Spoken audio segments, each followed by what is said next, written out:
Las calles guardan muchos secretos.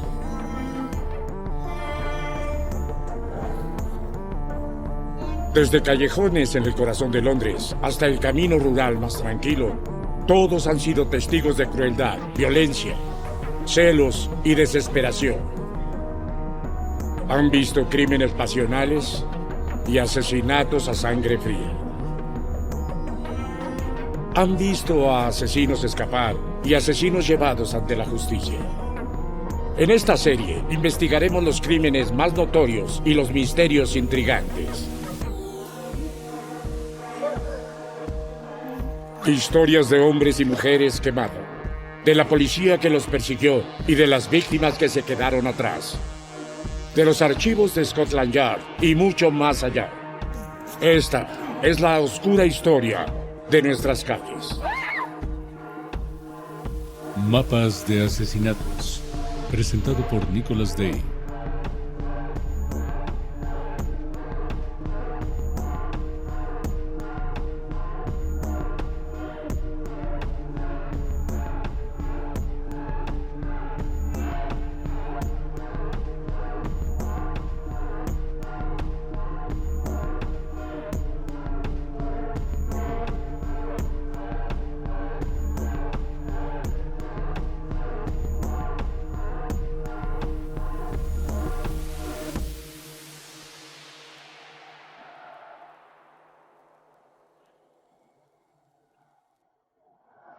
La Primera Guerra Mundial destrozó a Francia. El largo y sangriento conflicto costó la vida a más de 1 millón de soldados franceses. Muchos más resultaron heridos. Pero mientras el país sangraba, en París, un asesino en serie estaba a la caza. Esta es la historia de un hombre que asesinó mujeres, de la sociedad que se lo permitió y de las 2 mujeres que lo detuvieron. Henry Landru es quizá el asesino en serie más notorio de la historia de Francia. Pero la historia de sus crímenes es poco conocida más allá de su tierra natal. Incluso hoy en día se desconoce el número exacto de sus víctimas. No sabemos cómo asesinaba a Landru o lo que hizo con los cuerpos. La investigación policial falló. El juicio fue una farsa. De hecho, los crímenes de Landru tal vez nunca se hubiesen descubierto de no ser por una criada parisina de 32 años. Su nombre era Marie Lacoste. Caminaba cojeando, era soltera y tenía poca educación. Razón suficiente para que el Estado le dé limosna y luego la ignore.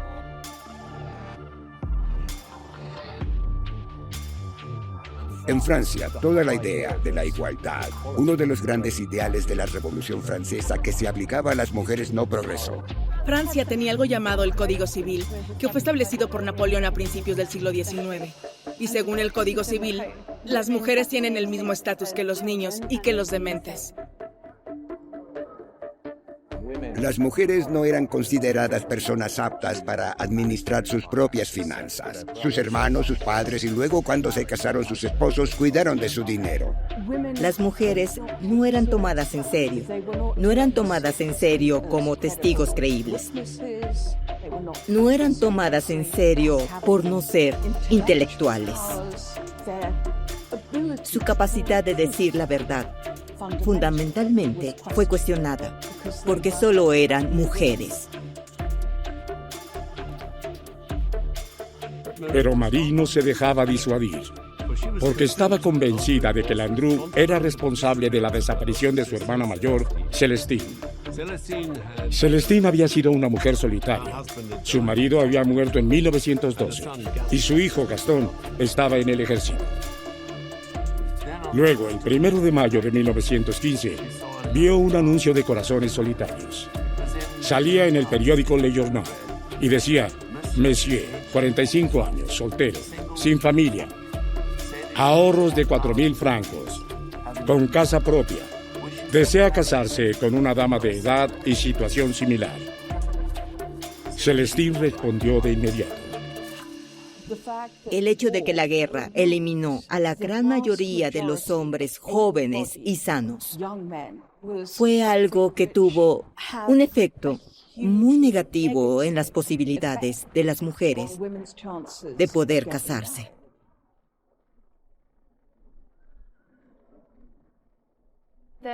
Hubo alrededor de 1,5 millones de bajas militares.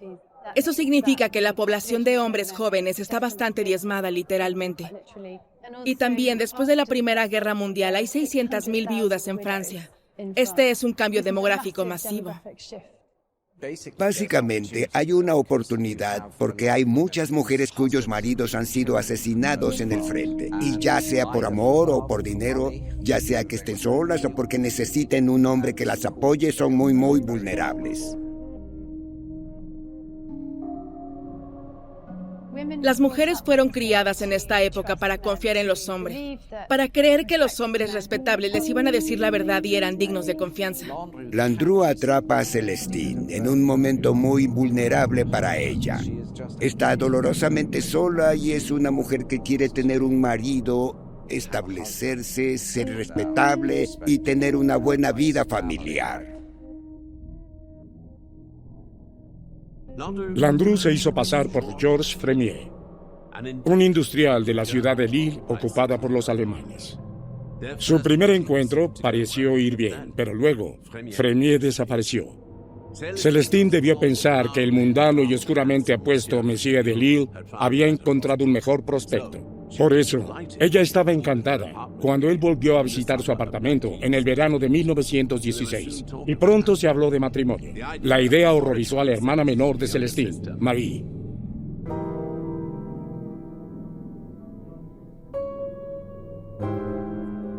Desde el principio, Marie era bastante claro que sospechaba de Landru. Afirma haber venido de la Francia ocupada por los alemanes, lo que significa que lamentablemente dejó todos sus documentos personales en la zona ocupada cuando huyó a París. Y así no habría forma de que las mujeres pudieran probar o refutar su alias.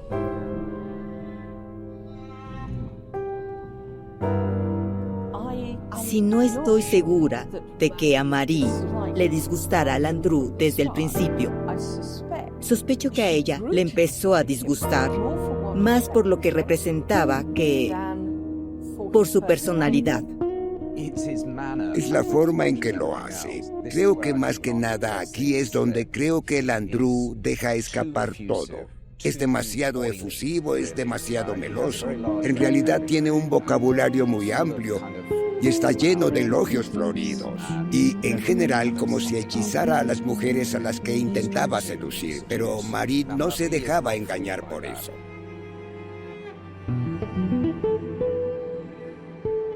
En agosto de 1917, Marie trató de compartir sus dudas con su hermana, pero Celestine estaba enamorada. Las dos discutieron. A partir de ese momento, Marie no volvería a saber nada de su hermana y asumió que Celestine había elegido a su futuro esposo por encima de su familia. Básicamente porque ya ha tenido suficiente, Marie se lava las manos mentalmente de Celestine y decide que su hermana es una tonta. La reacción de Marie ante la desaparición de su hermana es comprensible en el contexto de la época. Hay una guerra en curso y no le va bien a Francia. Para los habitantes de París, es particularmente incómodo. La gente se va de París en un número considerable, si es que pueden hacerlo. Tu hermana desaparece, es casi más fácil en el contexto de los últimos 18 meses de la guerra. Si vives en París, asumir como tantos otros que te has arriesgado a ir. Durante más de un año, trató de olvidarse de su hermana. Luego, en diciembre de 1918, Marie recibió una carta. Era de Gastón, el hijo de Celestine. Había quedado ciego durante la guerra y necesitaba contactar a su madre con urgencia. Marie accedió a regañadientes a tratar de localizar a Celestine de nuevo. Pero cuando fue al apartamento de Celestine, no encontró señales de ella. Celestine se había mudado, dijo el conserje, hacía más de un año. Nadie la había visto desde entonces. Marie estaba alarmada. De por sí pensaba que el prometido de Celestine, Monsieur Fremier, era un mentiroso y un fraude. ¿Podía ser un asesino también?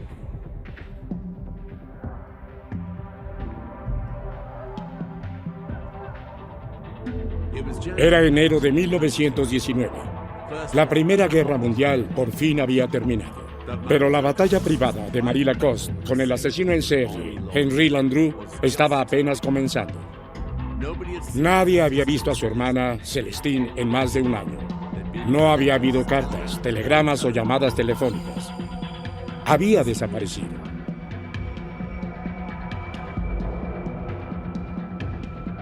El momento es crucial porque es 1919. La guerra había terminado. Si Celestine estaba viva y simplemente se había ido a otra parte, es posible que estuviera esperando que ella hubiera estado en contacto.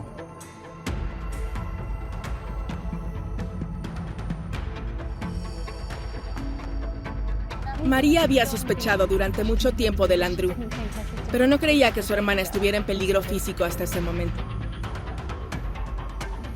Marie suma 2 y 2, momento en el cual toma la decisión y se da cuenta de que tiene que armar un caso y hacer que Landru sea arrestado.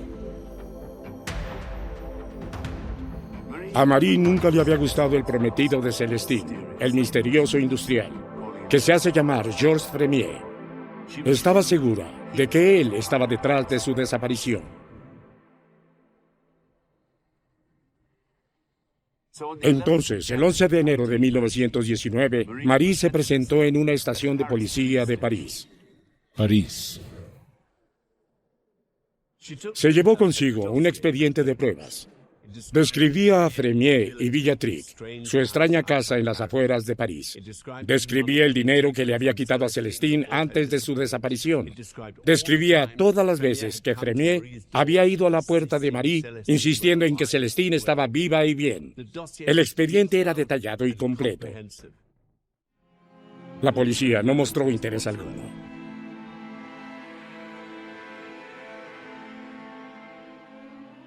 La policía le da poca importancia y le dice que ese no era un caso que le concierna a París y que remitirá su consulta a las autoridades de Gambès, en donde desapareció Celestine.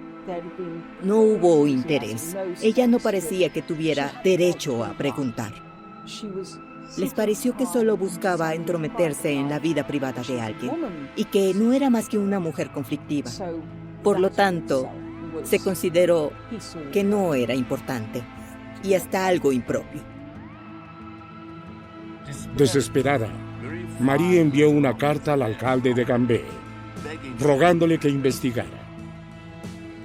Él se negó. Su hermana no era conocida en el pueblo, dijo, ni nadie con el nombre de Fremier.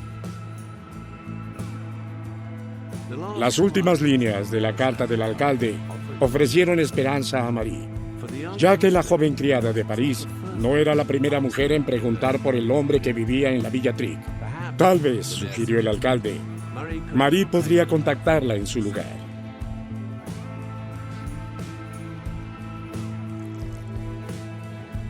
Rino Moreau tenía 25 años cuando conoció a Henri Landru. Era la Navidad de 1916. Habían pasado más de 18 meses desde que la hermana mayor de Rino, Anna Colomb, había respondido a un anuncio de corazones solitarios en el periódico Le Journal. Ahora estaba comprometida.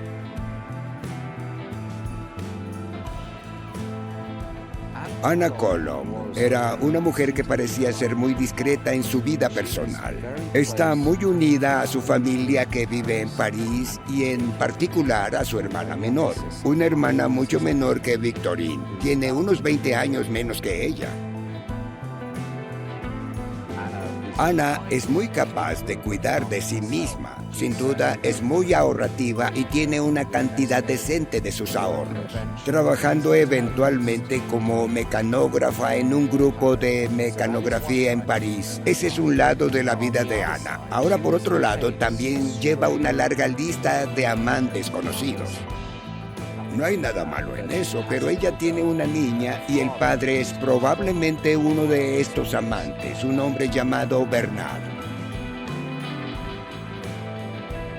Si fueras una mujer que tuvieras, digamos, un bebé fuera del matrimonio, por ejemplo, estabas en una posición irregular y tu hijo era ilegítimo. Al casarte con un hombre que reconociera legalmente a tu hijo, podrías regularizar tu estatus y así podrías cambiar tu estatus de uno que era deshonroso a uno que era honorable.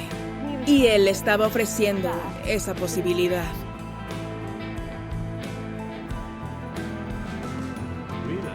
Rino sospechaba del hombre que conocía como Fremier.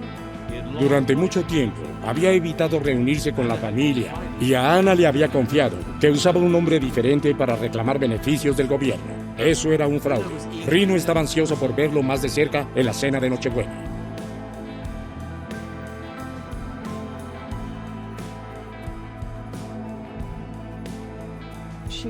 Ella encuentra las historias de Landru aún menos convincentes que sus promesas a Ana, que son muy poco creíbles.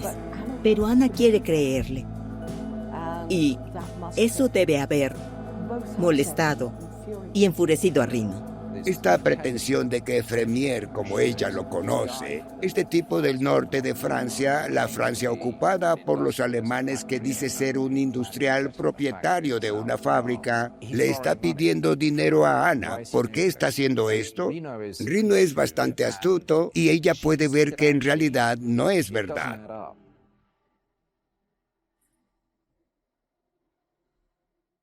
Cuando Rino y Ana estaban con sus padres el día de Navidad, Ana hizo una sorprendente confesión. Había prestado a su futuro marido 8,000 francos, todo el dinero que tenía. La familia quedó atónita. Este Fremier era claramente un estafador y tenían que sacar a Ana de esa relación. París. Pero mientras la familia debatía qué hacer, Ana se encontró con su prometido una vez más.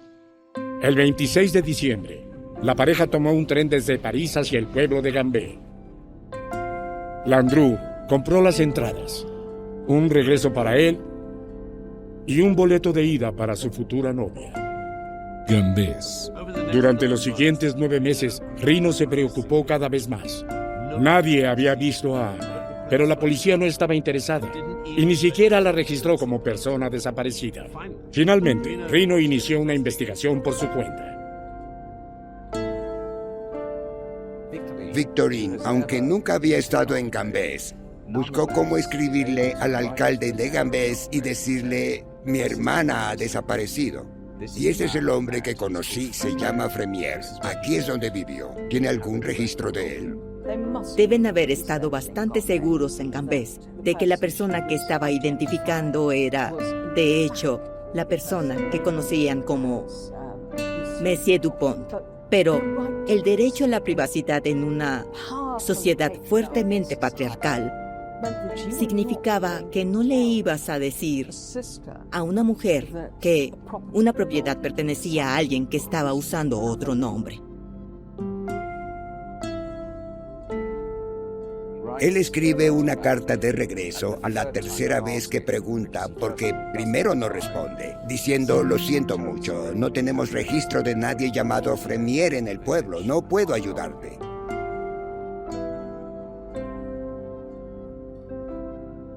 Rino llegó a un callejón sin salida.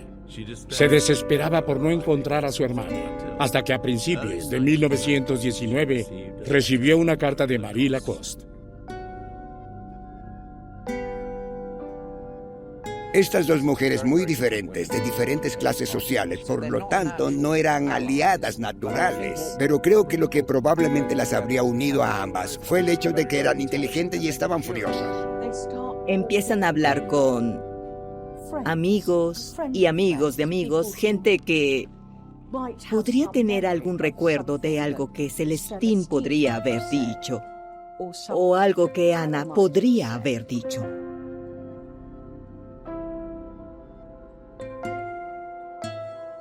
Lo que hicieron fue bastante inteligente. Presentaron denuncia de persona desaparecida ante autoridades provinciales, en la provincia donde se encontraba Gambés.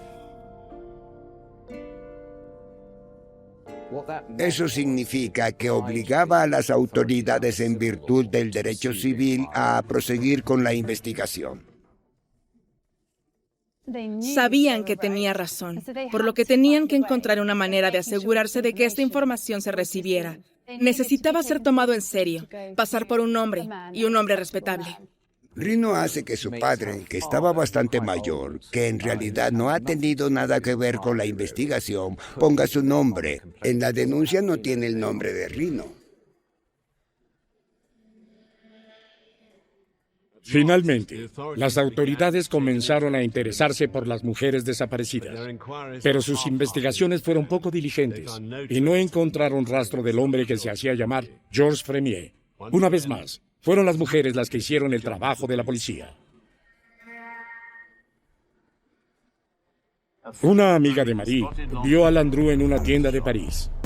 Marie llamó a la policía, que recuperó una tarjeta de presentación que Landru había olvidado. Tenía su dirección en ella. El 12 de abril de 1919, Landru fue arrestado. Fue llevado a la comisaría de Rue Graffou.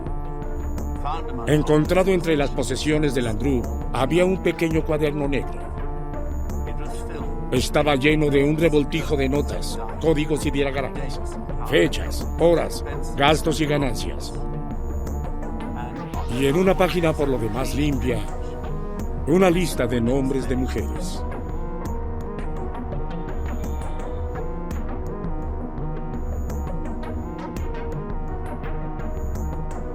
Y por fin, la policía había iniciado una investigación sobre las mujeres desaparecidas. No fue el primer roce de Henri Landru con la ley. El cincuentón tenía un largo historial de delincuencia. Había estado huyendo de la policía desde 1914. Tiene una extraña carrera en la que obviamente tiene talento, pero nunca mantiene un trabajo por mucho tiempo. Es contador de un arquitecto, es ayudante en una fábrica de juguetes, es vendedor de muebles. Él va de un lado a otro. Pero mientras tanto, en realidad se dedica a estafar, cayendo en delitos menores. Había triunfado y sin embargo no había tenido éxito. Había cumplido penas de prisión en varias ocasiones porque no se había salido con la suya. La última estafa que ejecuta, que en realidad es de lejos la más exitosa de su carrera, engaña a muchos inversionistas para que aporten capital en una fábrica falsa que nunca existió. Tiene suficientes condenas, y él lo sabe, tantas que lo deportarán si lo encuentran culpable nuevamente, por eso se da a la fuga. Las acusaciones contra Landru ahora eran mucho más serias. La policía registró una cochera de París que alquiló. Encontraron ropa de mujer, documentos de identidad, joyas y fotografías. La policía temía estar lidiando con un asesino en serie, pero su investigación fue defectuosa desde el principio. En primer lugar, hay un registro muy apresurado y estrictamente ilegal por parte de la policía cuando arrestaron a Landru. Hacen una búsqueda rápida de la casa de Gambés y luego salen a la especie de patio trasero detrás de la cocina. La policía tiene tanta prisa por acusarlo formalmente que en esta ocasión ni siquiera se molestan en bajar al fondo de este enorme jardín para investigar el resto. Ellos suponen, si es un asesino en serie, lo podrán romper. Presumen que no habrá sido cuidadoso. Y si la evidencia está ahí, que la encontrarán. 2 semanas después se lleva a cabo la búsqueda formal y esta vez encuentran debajo de una pila de hojas en un cobertizo en el fondo del jardín, encuentran estos fragmentos de huesos carbonizados mezclados con fragmentos de huesos de animales y también allí pedazos carbonizados de ropa de mujer, cosas como hebillas y pinzas para el cabello. Creo que están muy desconcertados por el hecho de que tampoco encuentran evidencia fácilmente identificable de asesinato. Y tampoco logran doblegar a Landru. Los ignora de la misma manera que las autoridades habían ignorado a Marie y Rino. Les da Justamente nada. Tuvieron más éxito identificando a las mujeres en la lista de Landru. Jean Couchet fue la primera a fines de 1914. Ella y su hijo, adolescente André, se mudaron con Landru a la pequeña ciudad de Vernillet, a 20 millas de París. Después de unas semanas, desaparecieron. A continuación, una argentina, Thérèse Laborde-Lin, de 46 años, también fue invitada a la casa de Vernillet. Ella también desaparecería. El siguiente nombre fue Crossetier. No era una mujer, sino una calle, la calle Crossetier. Esta fue la casa de la viuda de 52 años, Marie-Angélique Guillain. Ella también había respondido al anuncio de corazones solitarios de Landru. Para ella, él era Georges Petit. Una vez más prometió matrimonio y una nueva vida, esta vez en Australia. En cambio, la llevó a su casa en las afueras de París y nunca más la volvieron a ver. Después de la desaparición de Marie-Angélique en agosto de 1915, Landru dejó Vernillet. Los vecinos se habían quejado del humo maloliente que salía de la chimenea por la noche. Pero cuando la policía vino a registrar la propiedad 4 años y medio después, no encontraron nada. La casa de Vernillet no es exactamente privada. Tienes vecinos a cada lado, y en un lado, como es una colina, ese vecino puede mirar directamente al jardín. El jardín trasero sube una colina. En esos días podías mirar directamente hacia el jardín y de hecho tenías una línea de visión hacia el dormitorio del primer piso en la casa. Y en agosto de 1915, cuando quién sabe cuántas mujeres haya matado, los vecinos empiezan a sospechar mucho y él se asusta, termina el contrato de arrendamiento y se va.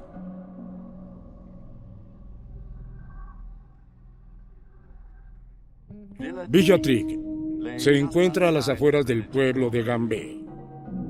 Nadie había vivido allí en años. Estaba húmedo y frío. Pero tenía un gran jardín con un granero y cobertizos. Y se pasaba menos por alto que la casa en Vernillet. Aquí fue donde Landru trajo a las otras mujeres en su lista. Además de la hermana de Rino, Ana, y la hermana de Marie, Celestine, estaba Bertha Eon. Era una limpiadora de 55 años que reconstruía su vida después de la muerte de su esposo y sus 3 hijos.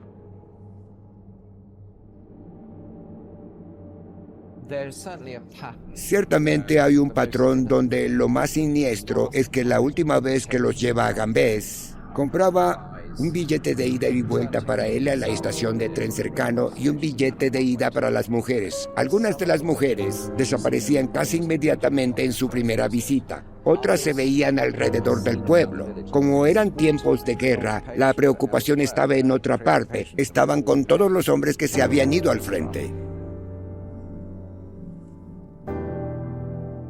No creo que las estuviera matando para silenciarlas. No creo que respete o considere a las mujeres lo suficiente como para pensar que necesita deshacerse de ellas. Creo que se había convertido más en una cuestión de que él quería.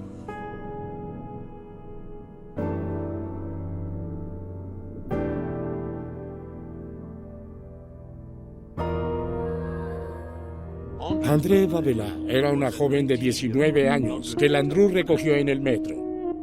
Nadie la vio después de abril de 1917. Louise Jean, una devota feligresa de 38 años, se separó de su familia y luego desapareció ese noviembre. Annette Pascal conoció a Landru en el otoño de 1916. Desapareció en la primavera de 1918. La última víctima en la lista de Landru fue Marie-Thérèse Marchadier, la prostituta de 37 años, que les dijo a sus amigos que estaba comprometida. Y a principios de enero de 1919, llegó a Gambé con Landru. Desapareció días después.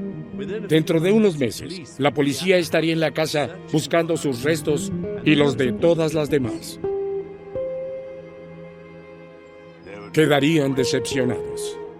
En el jardín descubrieron los esqueletos de un gato y 3 perros, todos pertenecientes a mujeres desaparecidas, todos estrangulados, pero los únicos restos humanos posibles eran fragmentos de huesos carbonizados. Si Landru había asesinado a alguien aquí, se había deshecho de los cuerpos con cuidado.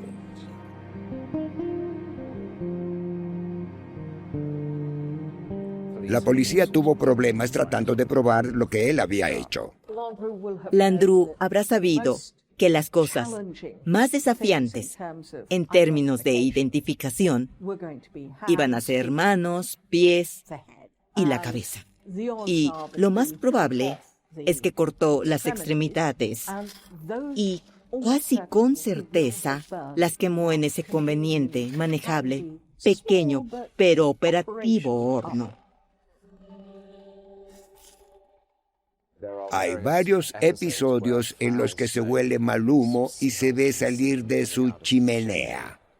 Así que debió repartir el torso restante, piernas, brazos, y los envolvió en paquetes. Hay evidencia que sugiere que hizo uso de estanques cercanos. Había bastantes alrededor, y también la tierra circundante era bastante pantanosa. La evidencia circunstancial era fuerte, pero sin los cuerpos, el caso era más débil de lo que parecía. Pasaron 2 años. La investigación continuó, ya que la defensa de Landru retrasó el proceso una y otra vez. Finalmente, una fecha se fijó para el juicio, y defendiéndolo estaría el abogado más famoso de Francia, Vincent de Montgeffry. Este tipo es famoso en Francia y estoy de acuerdo con ellos como el más grande o ciertamente uno de los mejores abogados litigantes en cualquier idioma. Es un maestro de la técnica judicial. Él puede juzgar cuándo ser duro con un testigo y cuándo relajarse. Sin duda, Moreau estaba en el apogeo de sus poderes legales y oratorios. Era un capaz, astuto y muy impresionante abogado. Alguien que se había ganado con justicia su reputación como el principal defensor de la época. Era el tipo de abogado que estaba dispuesto a asumir casos que parecían casi indefendibles. Entonces, era conocido como el abogado de los desfavorecidos, en francés dirían los desheredados. Creo que tomó el caso en parte porque probablemente disfrutaba personalmente de la notoriedad y la emoción de defender a alguien tan terrible. Pero creo que también quería evitar que esta persona fuera sentenciada a muerte, a ser guillotinado. Y él sintió que eso sería un gran logro simbólico. Se opuso tan fervientemente a la pena de muerte que estuvo dispuesto a aceptar un caso como el de Landru por una cuestión de principios. A Moreau no le gustaba Landru. Era un cliente difícil, arrogante y prepotente. Pero Moreau tomó el caso de todos modos. Su misión fue salvar a Landru de la guillotina.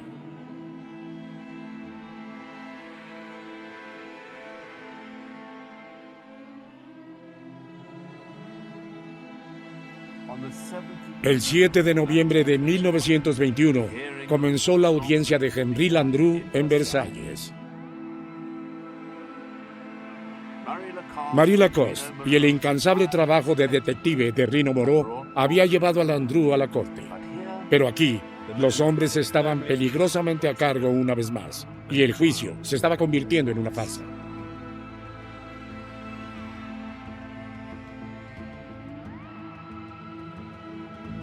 A veces podía haber una sensación bastante anárquica dentro de las salas de los tribunales franceses. Los procedimientos judiciales eran muy teatrales y muy conflictivos, por lo que eran un gran entretenimiento, pero por otro lado significaba que la audiencia se emocionaba mucho y era muy difícil calmarla.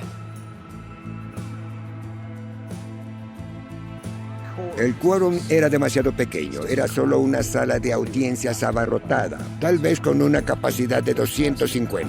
Lo primero es conocer al juez. Quiere salir en los periódicos, permite que los fotógrafos entren en la sala del tribunal durante el juicio. Las mujeres están abarrotando las galerías y no vienen vestidas de modo sombrío y discreto. Están vestidas casi todas de blanco, están hablando, están agitando sus abanicos, estaban agitando botellas de olor. Al final, probablemente tenga alrededor de 500 allí, y el juez acaba de perder completamente el control de la corte. Hay gritos, la gente está en medio de un picnic, están fumando, hay evidencia de que alguien estuvo orinando ahí. Entonces, todo el asunto tiene una gran cantidad de emoción que tiene muy poco que ver con el proceso penal real.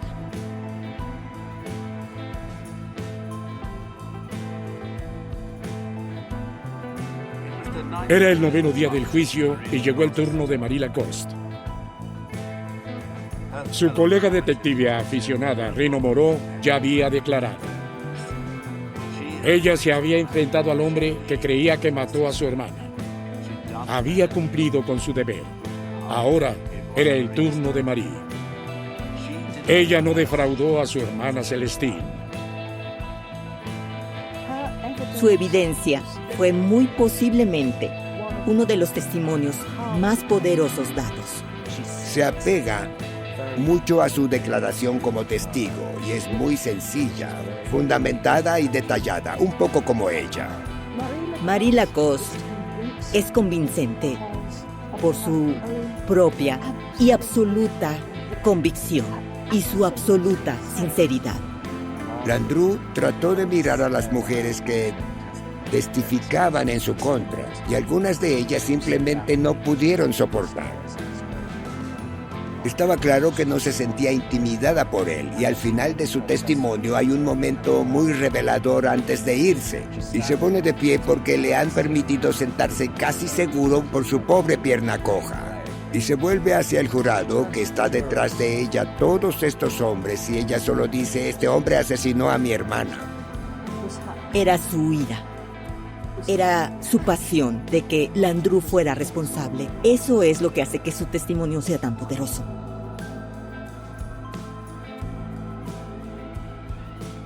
El abogado defensor, Moreau, no interrogó a Marie, ni se mencionó el papel que ella y Reno habían desempeñado para traer a Landru hasta este punto. Los misterios de Gambés. Landru se niega a explicar la desaparición de la señora Eon, su cuarta esposa. Landru observaba garabateando notas en expedientes codificados por colores. A veces se ponía de pie gritando y gesticulando, exigiendo pruebas de que había cometido estos crímenes. Su abogado, el brillante Moreau, no impugnó los cargos de robo y fraude. No hubo la posibilidad de que Landru anduviera libre. Salvarlo de la guillotina era su única preocupación. Sin evidencia física de asesinato, solo podían ofrecer teorías sobre lo que les había sucedido a las mujeres desaparecidas. Insistían en que Landru había matado por dinero, que se aprovechaba de las mujeres enamoradas de él y quemaba sus cuerpos en el horno de su casa. El problema era que esto no encajaba con la evidencia.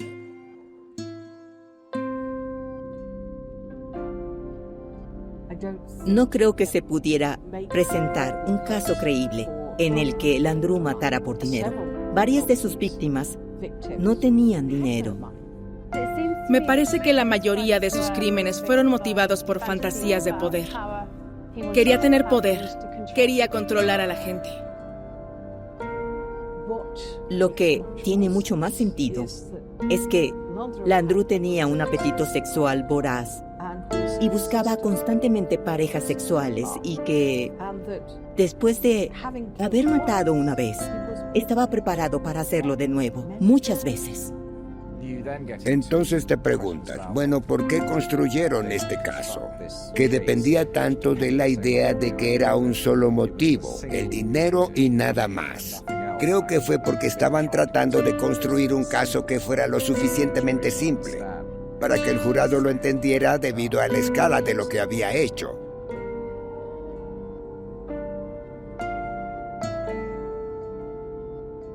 A pesar de estas debilidades, la tarea de Moreau no fue fácil. La prensa ya había apodado a Landru el Barba Azul de Gambé, después de saber del mítico noble que asesinó a sus esposas. A los ojos del público, Landru era culpable. Todos los poderes de retórica y persuasión de Moreau no serían suficientes. A las 3:09, el jurado condenó a Landru por los 11 cargos de asesinato. Moreau había fracasado. Landru moriría.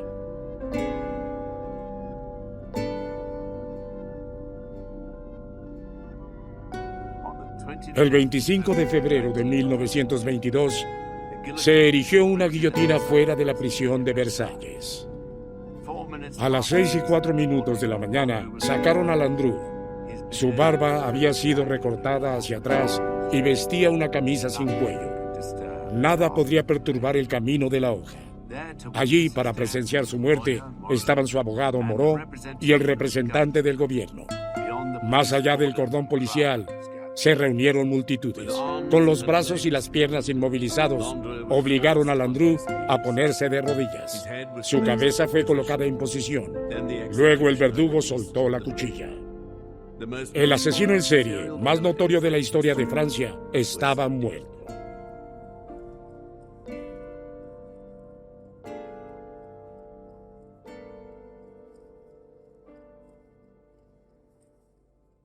¿Cómo murieron las víctimas de Landru?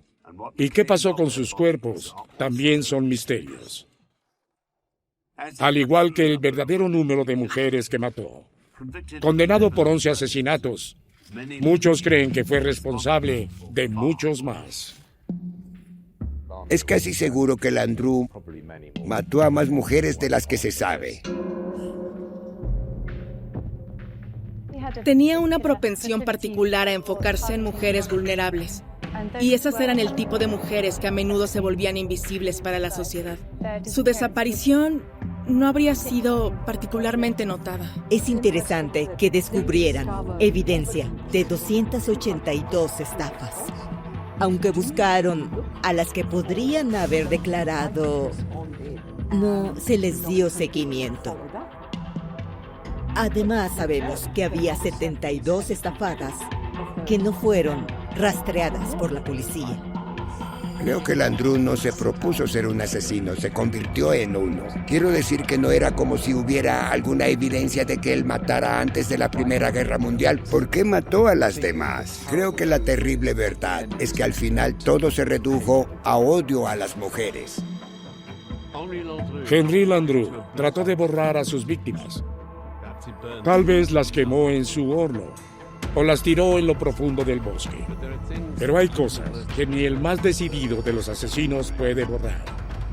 El amor de los que quedan atrás, su dolor y su determinación de luchar por la justicia.